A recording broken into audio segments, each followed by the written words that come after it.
nothing else. Okay, on Mike. Yeah.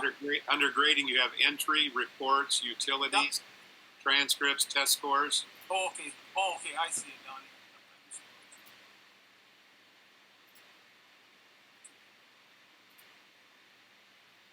Just gonna want to delve in real quick. Yeah, it doesn't look like they're even using it. Oh, great. Okay. I wonder. Oh, I can't. I don't Unless think it can do an import. No. Don't bet. Exactly. Yeah, it doesn't look like they're using it at all. Eric, maybe you can give me the demo site URL when we're done here, and I can log into that one. Yeah. Yeah. You know, as you guys are looking at this too, you might look at previous years to see if they've done it. So I did that. Went back to last year. Okay.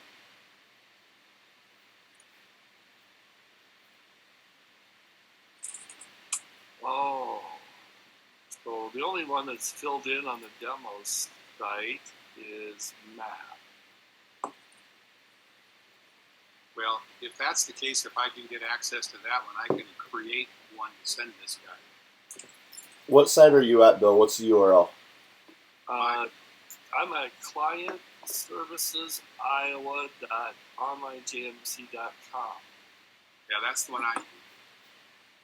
Well, that's my demo site. I don't know of any other. Do we have two of them or just one? No, just well, one. We have one called demo. Matt Berlin, I see you're on the call. Do you know of anybody? Randy, you might know this too. Do you know of anybody using our graduation requirements credit check? I have not heard of it. I was actually just looking at it myself, going, I hope I don't get any questions on that. I don't know it very well either. Paul knows it really well. Joe, I think, is pretty good with it too when he's gone. We can call Joe in Florida. Did you? No, we can though. We just call Miley and have her go find him. He's probably on Maggie's patio. Yeah. All right, should we go and get started, guys?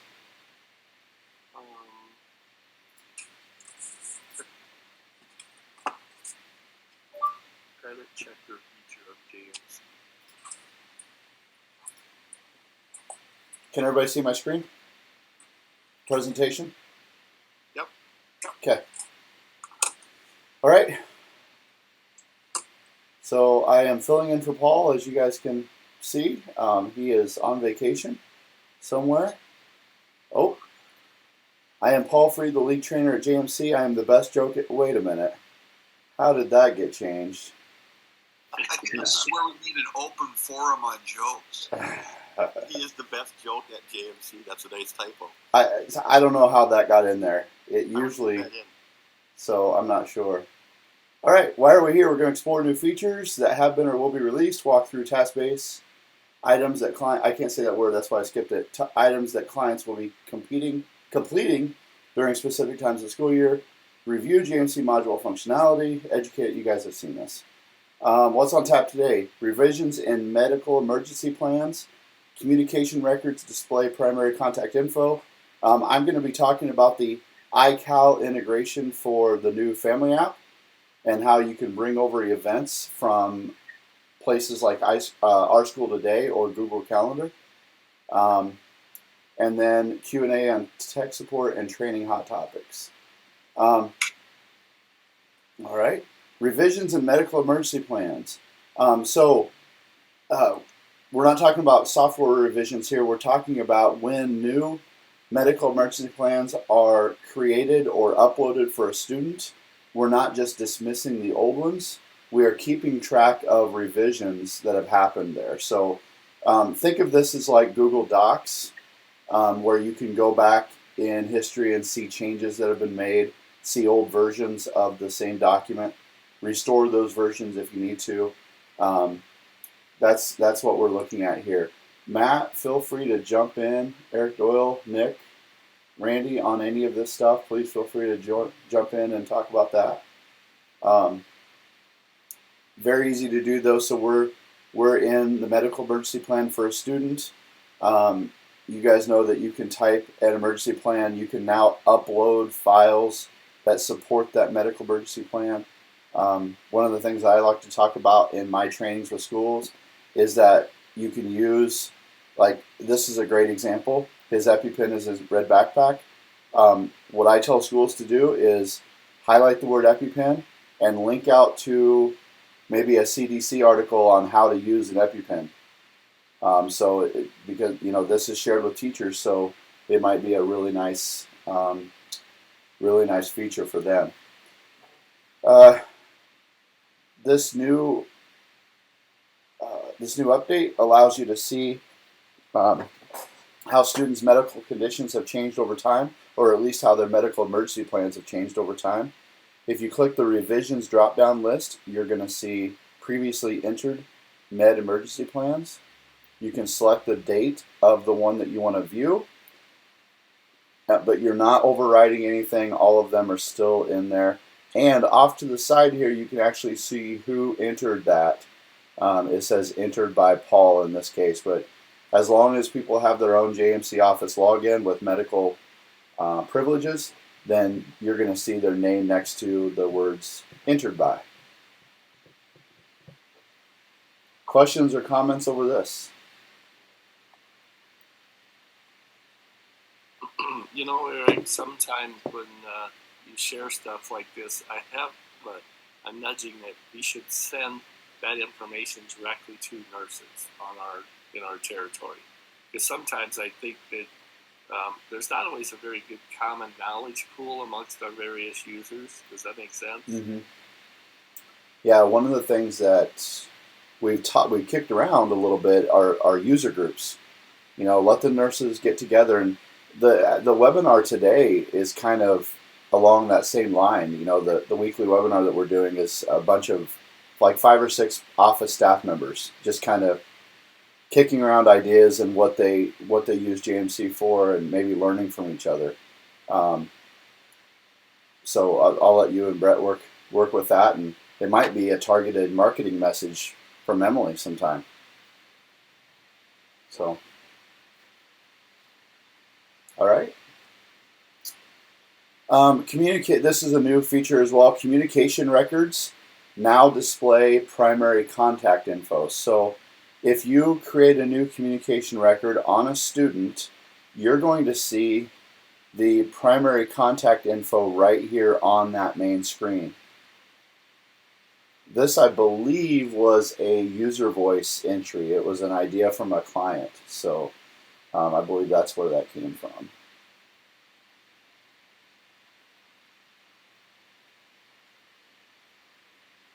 Okay. Again, this is just for communication, so it's going to let you quickly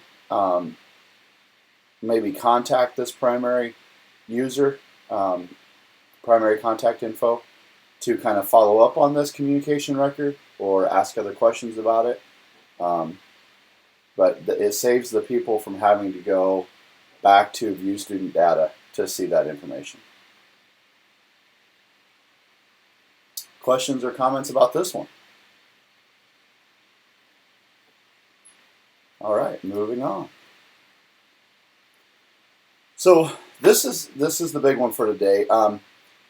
One of the things that we identified in the JMC Family app was we were pretty concerned about office staff members having to maybe dual enter events. They've already got them entered into Our School Today or a Google Calendar, asking them to enter them into a different area so that they're represented on the JMC Family app was maybe a little concerning. I mean, people would have done it, but I think this integration that the development team did is pretty phenomenal. So the first thing they have to do, guys, is they have to contact, I think it's Luke now is doing integrations.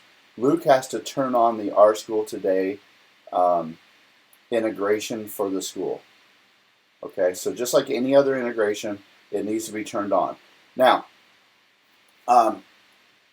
you can see we call it iCal integration, Our School Today integration. I want to just kind of explain this real quick. Our School Today is probably the most widely used event scheduling thing that schools do, right? It's very well used in Iowa. I know it's very well used in Minnesota. But our school today simply uses an iCal format for their events.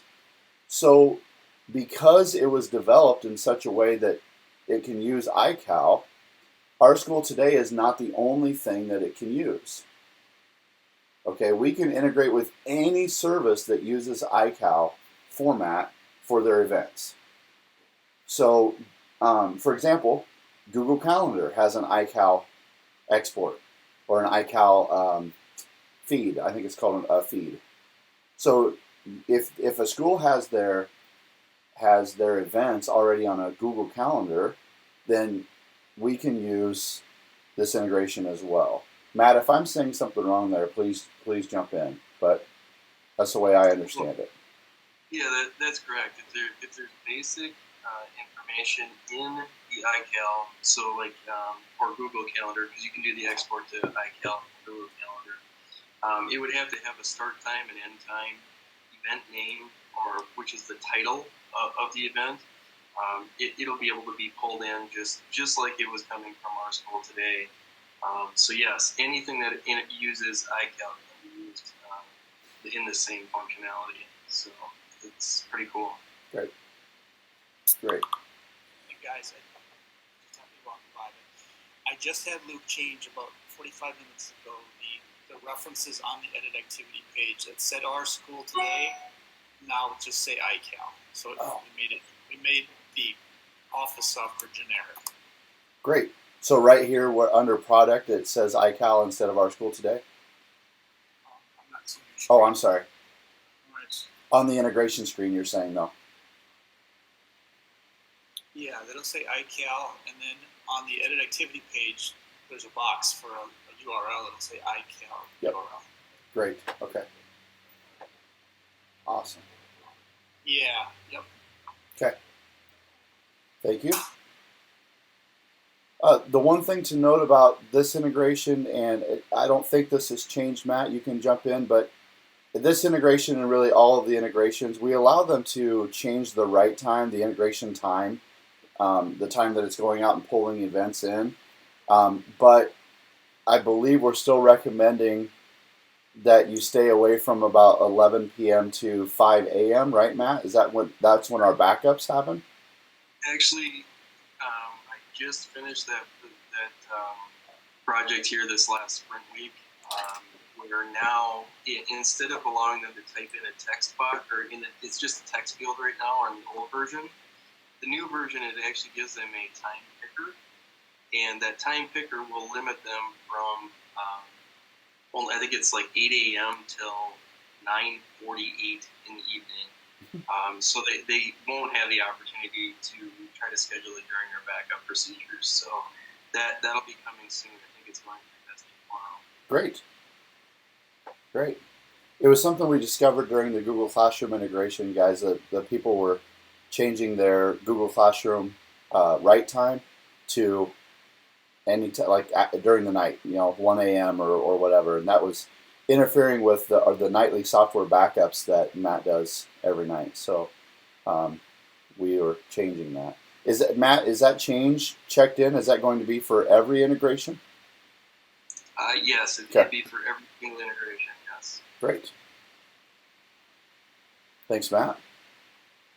So there's not much to do on this screen, guys. That you click on Edit, you enable the integration itself.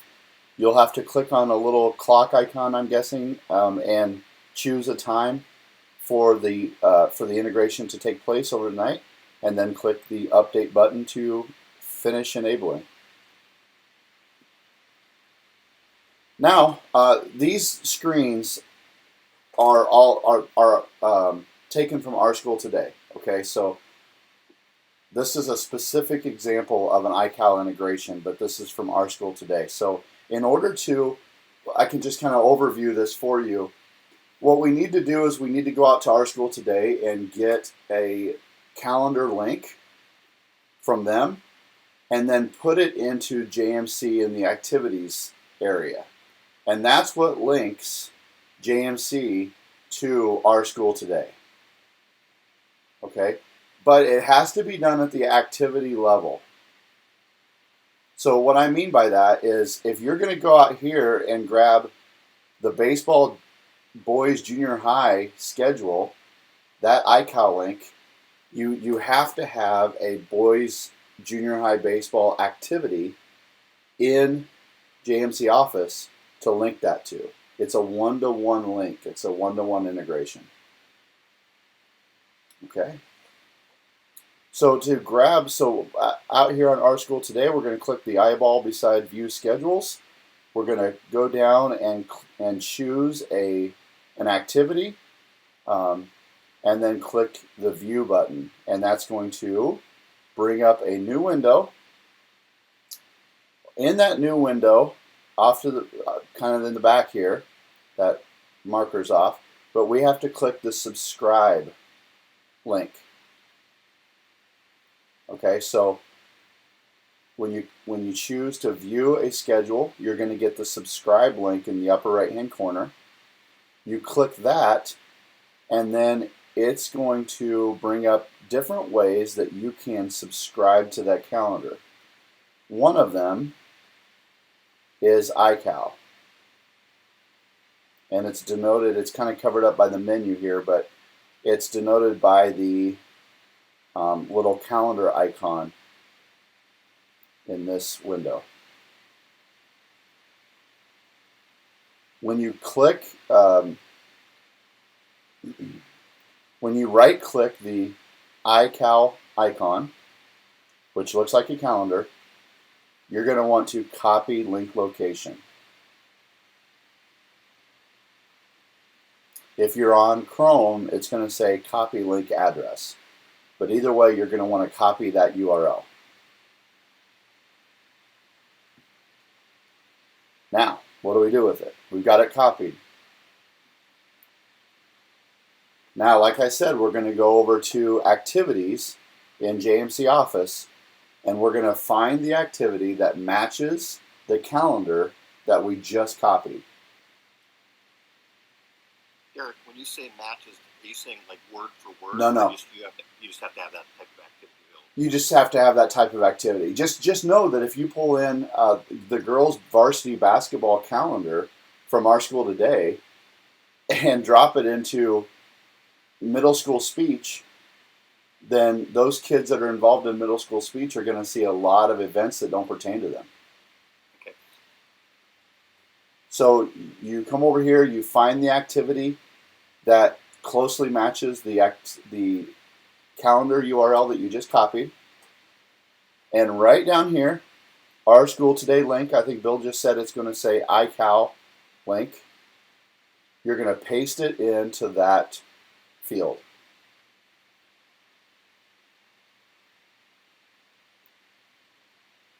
And then make sure you click Save.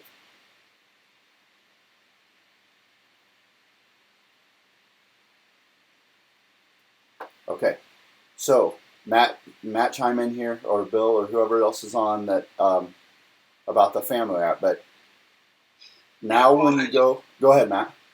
Yeah, sorry, Eric. The other thing I want to point out too, there is a manual button up at the top where it says Import Our School Today, which Luke has probably changed to Import iCal or whatever the terminology is going to be. But that button up at the top right-hand corner, if you press that, no matter what you have scheduled in your integrations, it's going to go through and resync them immediately. So just a quick tip on that if you made a change to your Our School Today calendar, but your sync doesn't happen until 9 o'clock at night, but you really need to get people notified that there's a calendar change, you can press that button and it'll resync that information then. Great. Eric?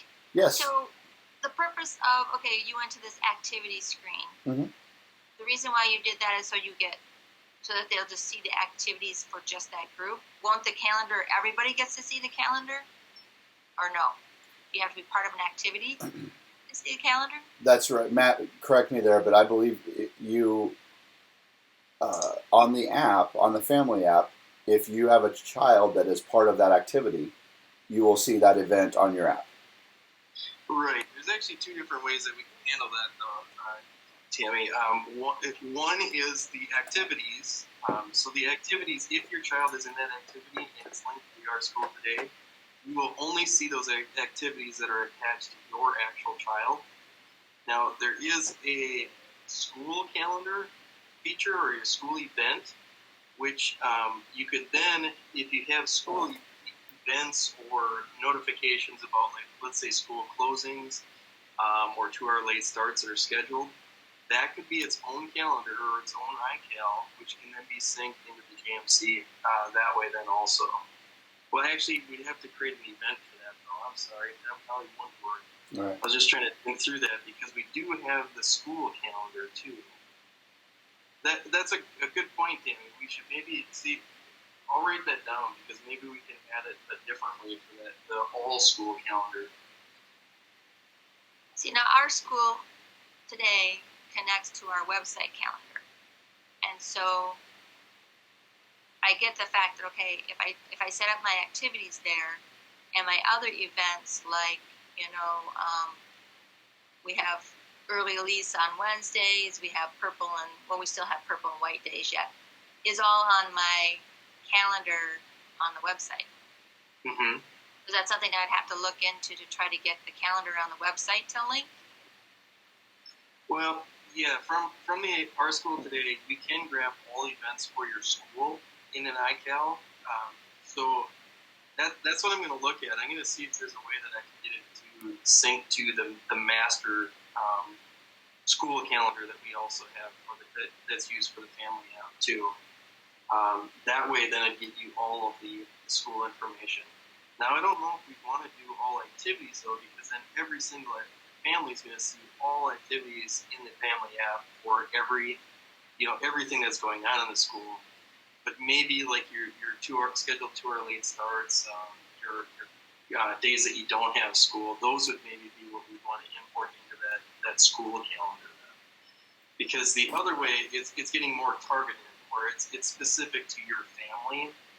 It is what we're showing in the family app, not everything going on in the school activity, only activities that pertain to your children. Okay, that makes sense. Okay. Hey Matt, could you actually add an activity here called General School News and add every kid to the roster? Yeah, you certainly could, but yeah, you'd have to add every single kid to the roster. With that new roster screen too, we did change the functionality to that, so you can multi-select kids. Okay. So it's pretty easy to get them all in. But yeah, you would have to create an activity called school events or something to that effect, and then add every child. Okay. Eric, quick question, just for clarity. If, like my school's probably not putting kids into, say, girls basketball, boys basketball, etc., is there a way for a parent to, through the app, to access that, or does their child have to be assigned that within JMC, for instance? Well, like Tammy was saying, if the school has a calendar that they're pulling all events in from Our School Today, one of the things you could do, the family app allows you 4 quick links that every school can set up. So you could quick link to that calendar. It could be one of the quick links under the hamburger menu, right, Matt? Oh yeah, definitely, yeah. It just wouldn't show up under the activities page of the app itself. So Eric, if they set that up like this year, will those links carry over to next year? Great question. Matt, will they have to redo the links every year? I am not sure how Our School Today works with that. If that link is specific to the year, I would have to assume that it is. So I'm guessing that you're going to have to reset those each year. Yeah. I would think they would have to be year specific on Our School Today.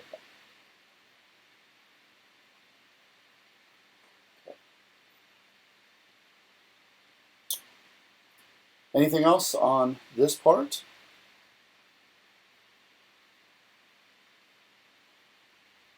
Okay.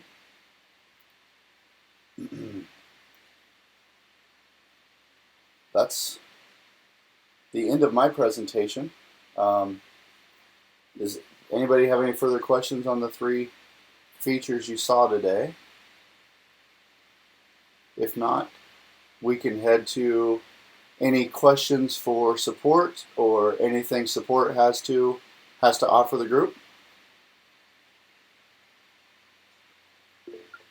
Yeah, we've got a few items. Okay. All right. So one thing for the top 10 is, and I think we might have let people know about this. We have a lot of people. I think there's 16 or 18 people now that have put into intercom, into requests to add the scheduled emails into Message Center.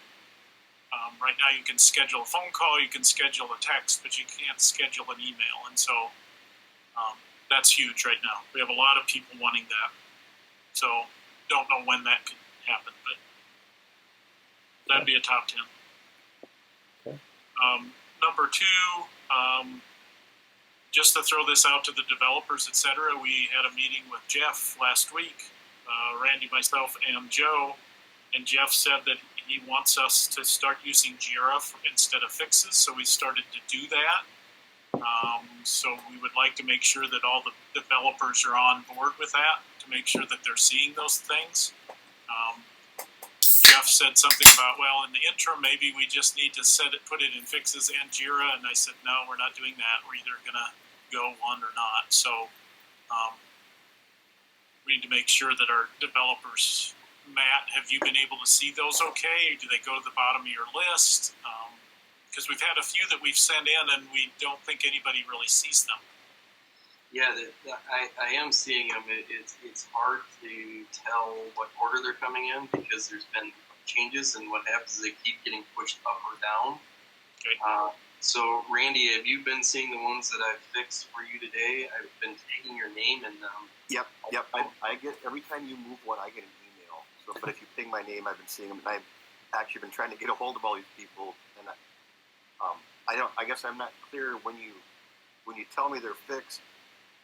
Do you need me to reply back to you and say, okay, it worked, or do you just want me to wait and let you know if it didn't work? On some of them. So on a couple of them, when I felt it was completely fixed, that there was no correspondence that had to happen with the client, Right. then I put them out and marked them as done. Okay. But you notice that last one with the new family enrollment one, I left that thing in waiting for customer info or something, I think it's called. Yeah. I just want to confirm with him that did fix it. Right. Once you let me know, then I'll move it over. Okay, that's the only thing I was wondering, because I am waiting for them to get back to me, and I don't know if you will or not, but because I did say, please let us know if this works, or if it's working for you or not. So. Okay.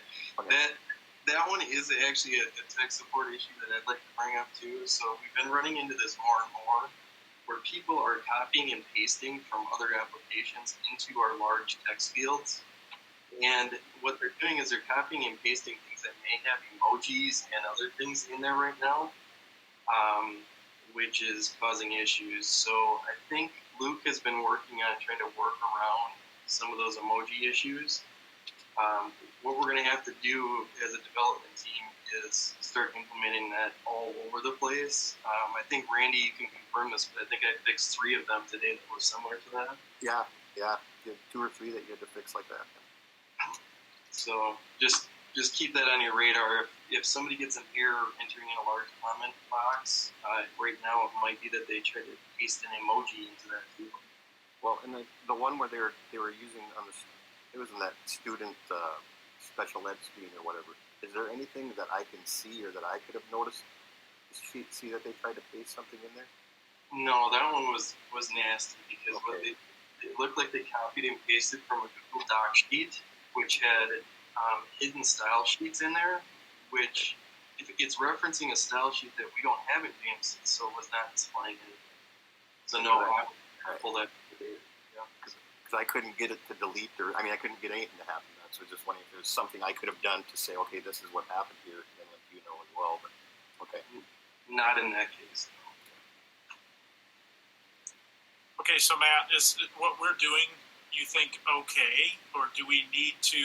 We're not going to put the full thing into Fixes, but if we create a Jira should we put something in fixes saying we just put something into Jira? Would that help? Would that not help? Maybe. You could. What you can do is from Jira, there's a way where you can copy the link to Jira. It's up at the top right, if I remember right. Yeah, the top right. There's a little thing that looks like 3 little dots. If you click on that, you can do copy link. And then what you could do is paste that into the fixes, so that way we just know that you added something new. I'm not sure. I'm not sure what's the best way. Right. I think we're just going to leave it because we don't want to start doing stuff in 2 places because that doesn't make sense. And the other thing, if it becomes too much of a pain, we'll just go back to fixes till we figure out how we're going to do it in Jira so it works correctly or whatever. What I've found is that the hard part is that if you guys don't tag person, nobody's getting notified, so they sit there unless actually that's what I've been doing is trying to groom through that list now. So the other thing you could do is you could tag, all of the developers, but you'd have to put our name in each one of those then. That way we get an email to be notified. Maybe Jeff can create a group or something that you could tag where it'll send us all a message. I'm not sure. Okay. It is hard to track. Right. The other thing is the issue we're at still, and Matt, this might be you again. Well, and it probably is Jeff. So I'm just going to save this one for Jeff. We haven't figured out a way. Randy put something in today, I think, and then Randy and I talked about it, and we figured out how to take care of it, and there was no way for him to go in and just delete that record. So it's an issue. In fixes, if you set it and you realized you didn't need to, you could just go delete it quickly. Yeah. What he did is Randy just put it there, please delete this. So I went through and I deleted it then, and I think that's fine. Yeah, I don't like that. Okay. There's no reason to get you guys involved unless you need to. I mean, so that's a Jeff thing. So I think we're going to just talk to Jeff about some of these things, and we'll figure something out. Okay, so my last one is, let's see, probably be best. Can I present Eric Padgett? You bet. The floor is yours.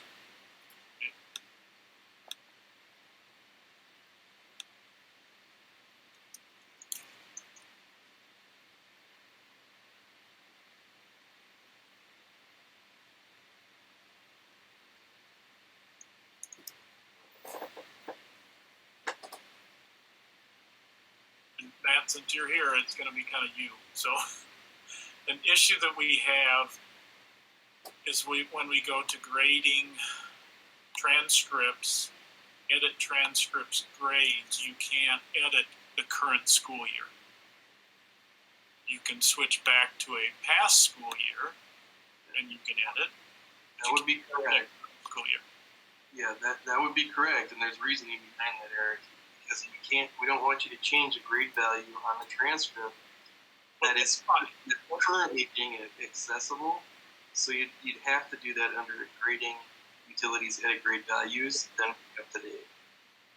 If you do a bring up to date, it adds it to this list? Yes. Okay, that's what we needed to know. Did you catch that, Andy? Yes, I did. That would have been good to know, wouldn't it? Edit grade values, bring up to date, and that adds to this list. Okay, that's what we needed to know. Yeah, we purposely disable it here on this screen because those grades are currently being assessed for the school year. So we don't want you to modify your transcript value, but still have the kids finishing that class. Right, but what we were doing is adding a new one. So it wasn't. So that would have been nice to have on here ones that aren't being used, that are blank, to be able to just do an add and put a new one in. So, but if we now know, we just got to do a bring up to date. So that's all we need. Okay. Randy, unless you have something else, that's it for me. Stop sharing. So we'll have to touch base with Jeff about this Jira stuff and figure out how we're going to handle that. I think I've got through most of them. Are you guys seeing ones that I haven't gotten to yet? Randy or Eric? Let me look real quick. I think you Well, took I care think of the issue, Matt, was that Randy was putting him in there, not knowing that you guys weren't getting some sort of alert that they're there, because we don't know who's going to do it. We're just throwing them in there like we used to do with fixes, and so nobody knew that they were there. So Yeah, and I think that's what's happening with some of the other developers. I don't know if they know how to find them yet. So I'll talk to Jeff, like you said. I think I'll talk to Jeff about just having a group called developers with everybody in it, and we'll just tag that developer group when we put one in, unless we know who's supposed to do it, and then we'll tag just that one. yeah, that would work good. Okay. Great.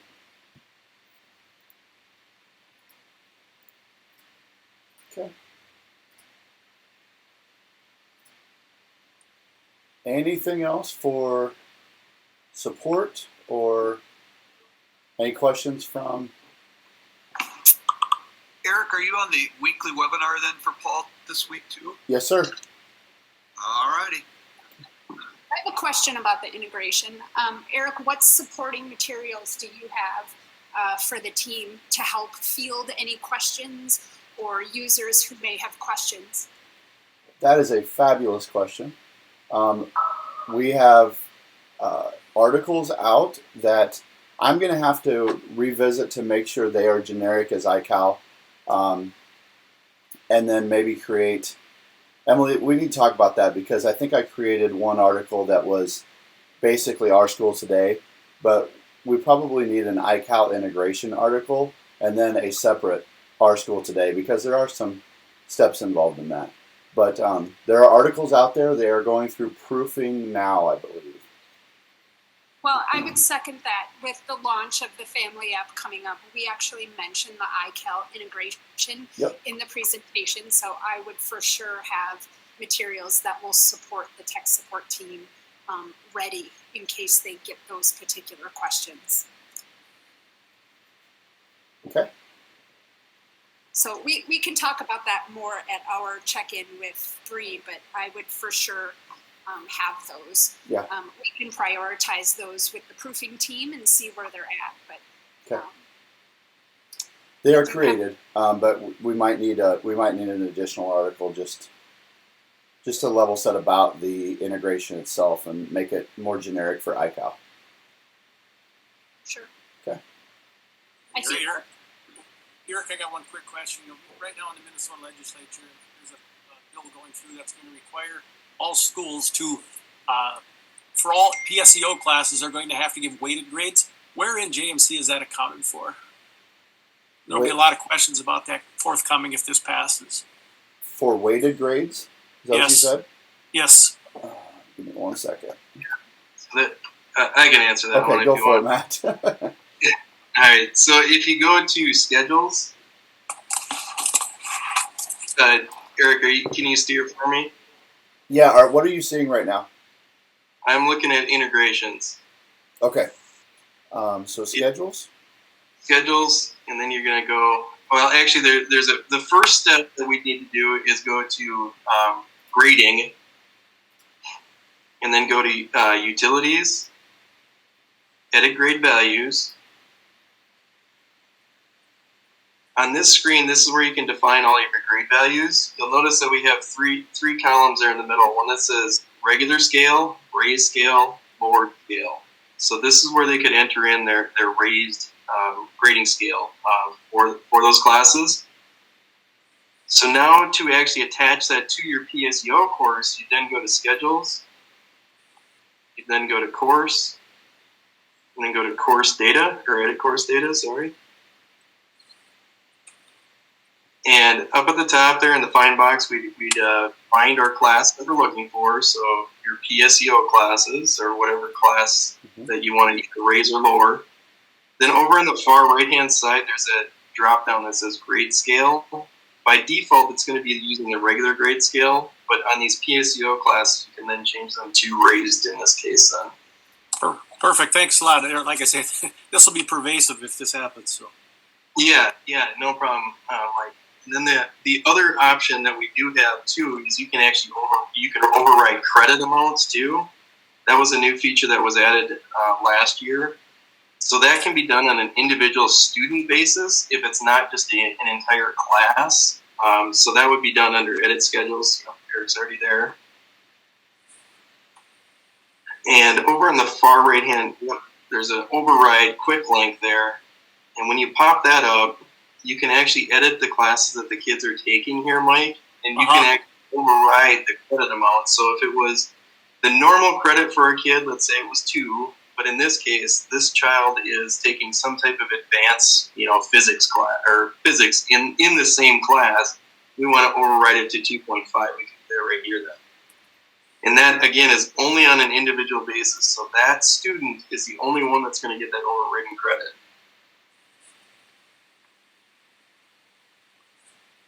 Perfect. Thank you.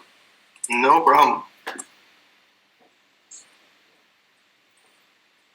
Eric? Yeah. I would just like to request if anybody knows of any district that's using the credit checker with edit graduation requirements, if I could talk to that ambassador or person to get some examples for a school I'm working with, I'd appreciate it.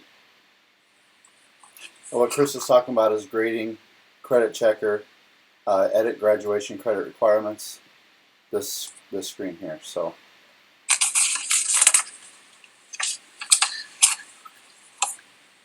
Is there an article on that in Intercom? There is, yes. Yep. I believe it's one of the articles that I've touched in the last week, so it's in proofing. But it should be close. Great. Yeah, on that note, you guys, on new articles, we had gotten a little bit behind, but we have about, I would say, 100 articles that are in proofing right now. So there will be a lot of resources available. I would be happy to shoot out an email to the team or let you know on Slack when all of those are out in the world and ready to use.